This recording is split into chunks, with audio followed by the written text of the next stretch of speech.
You cut yourself off from any potential success when you tell yourself that you can't do something or you don't believe in yourself to do something. Hey, first things first, when I pop, I'ma get your hoe thirsty. I sign my paycheck in cursive, unworthy. Hoes in a VIP, always talking about my fashion. I tell her watch her tone, baby Keen ain't no virgin. What's good, YouTube? It's your boy Zay back here with another banger, you know what I'm saying? Today, we're gonna get into some spiritual stuff, some self-care stuff, you know what I mean? So, as you guys can see by the title, we're talking about the law of attraction. Now, I don't know how most of you guys search the internet, but if you've ever been down YouTube's rabbit hole, you guys have probably come across videos based on motivation and the law of attraction itself and how to manifest things into your life. Well, me, I am a strong believer in the law of attraction. And the law of attraction necessarily doesn't have a negative or positive way for it to manifest itself. So to start off this video, let's discuss how the law of attraction works. Firstly, the law of attraction is all based on what you focus on. Whatever you focus on is what's gonna attract itself in your life. So for example, if you're someone that only focuses on the negative things that happen in your life, despite how badly you want the positive things in your life, the negative things are what's gonna be the things to surface. I'm gonna give you an example. Let's say you're in a relationship with a girl and you hate how she always starts arguments or always picks fights. And your main focus now is how she always starts problems and picks fights. Then, because of the law of attraction, you're gonna only notice the times where she is going to start problems and pick fights. And you're going to act as if those things are already going to happen before they even happen. You may be rude, you may catch an attitude even before it gets to the point where she picks the fight because you're looking at all the signs. Imagine you're starting a business and the way that you think and you go about, structuring your business is all based on the potential problems that your business may face. You're gonna be creating and setting up your business in a very defensive manner in order to maintain what you already have going instead of expanding. The thing is you get so caught up in what could potentially happen to your business that you don't keep elevating or renovating your business to be better. When you focus so much on what could happen or the bads that have happened, you're limiting yourself in order to maintain something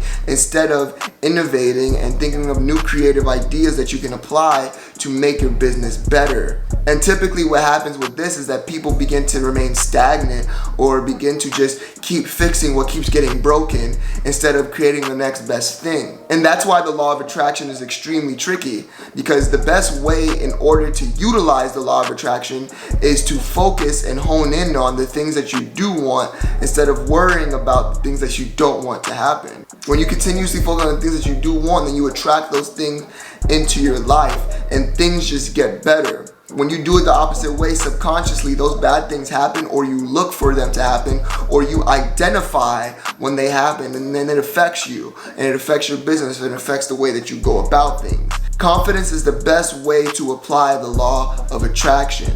Confidence is simply the belief of an ability to do one thing. So if I'm confident in my skill to draw, then I'm gonna be the best drawer I can be. But if I know everyone around me is telling me I'm a great drawer, but I'm always focused on where I messed up and all these things and I overanalyze things, I kind of hold myself back from creating new things that could teach me more. The best example I can give for this is imagine you have two guys who are about to fight from two completely different backgrounds, right?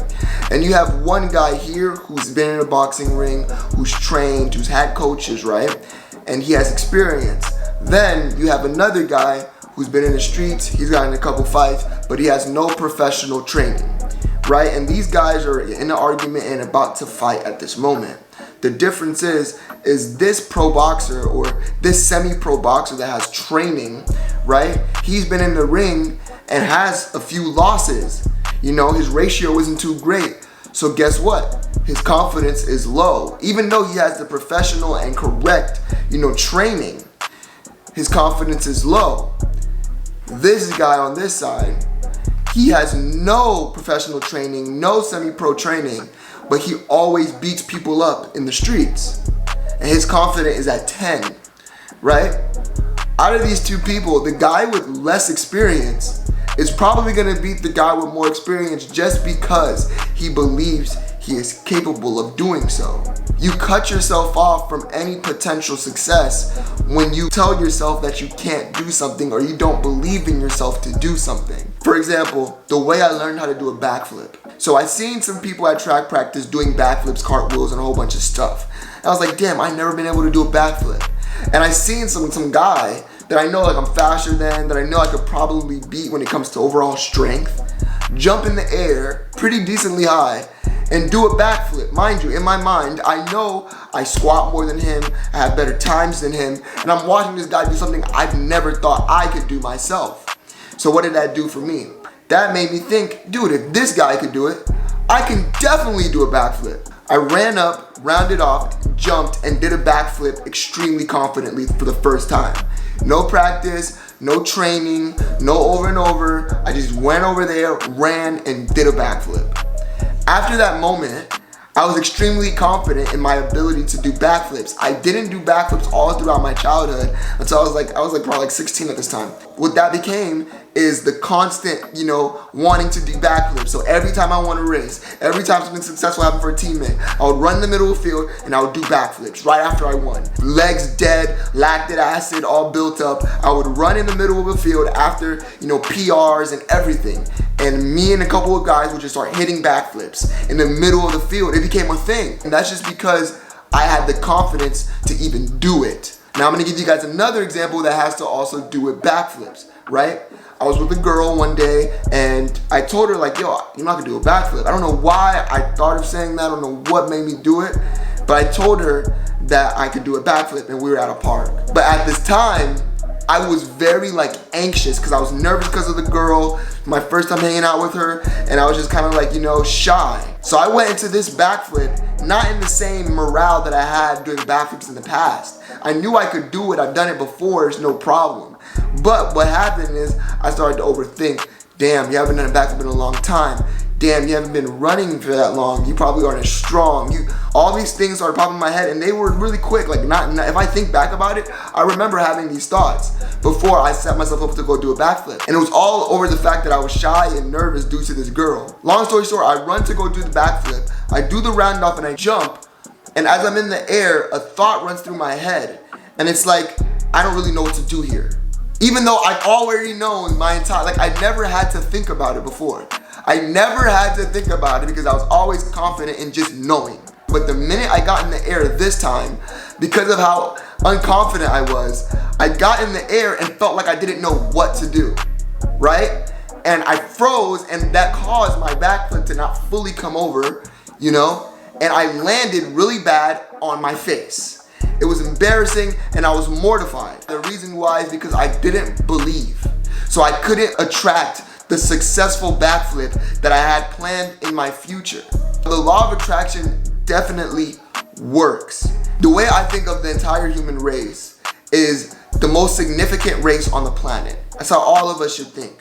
We are the most significant beings on planet Earth. We're able to think about something that does not exist at all and that no one has ever thought about existing before. And thinking of different ways to create that and make what was in our minds come into reality and come into existence. For example, these headphones. At one point, no one even could think of why the hell we would need these. No one could think of why we would need these, why we would need a mouse, why we would need a keyboard, why we would have cars, why we would need a plane. But one day someone said, I think we should have a machine that is not an animal that we can sit inside of and it take us places very fast. And someone took their time and effort and constructed an entire vehicle. We have the same tools, even better than our ancestors had, to create more things. And for me, I believe there's more to our brains than we even think there is. For example, dolphins, pretty smart creatures underwater. Dolphins can send signals with their brain underwater to other dolphins, texting through their minds to other dolphins. miles away. And we have this type of brain. So you can't tell me that this mind that can attract things that are outside of our existence can't attract things that are inside of our existence. If you can't understand that, then this is not going to work for you. Once you understand that, then you understand that anything that you focus on is going to come to you. Your brain, in its background programming, is going to look for every way to achieve the goals that you focus on. You ever have those situations where someone that you're thinking about just calls you? You ever have those situations where you were just, talking about someone or just doing something and it pops up? Those aren't coincidences. Your mind is sending out signals just as well. Our minds are strong enough to send out signals to everything in our existence. And that's how the law of attraction works. You just solely have to focus on what you want to come into your life versus what you don't want to come into your life. Your mind works regardless. If you focus on what you don't want is gonna happen. If you focus on what you do want is gonna happen. It's a double-edged sword, but if you understand how to use it, you will be extremely happy and you will have no problem going forward in life. But that's all for today's video. If you guys like this video, hit that like button, hit that subscribe button, and turn on post notifications to see more of your boy. And with that being said, you will see your boy later.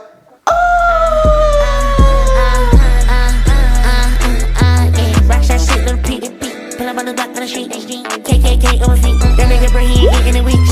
That boy eating the street, right now that boy having a feast. K.A. bon appetit, cook up, shuffle your D. I try to blow one and be like a leaf. It's a new year, but I'm making a leap.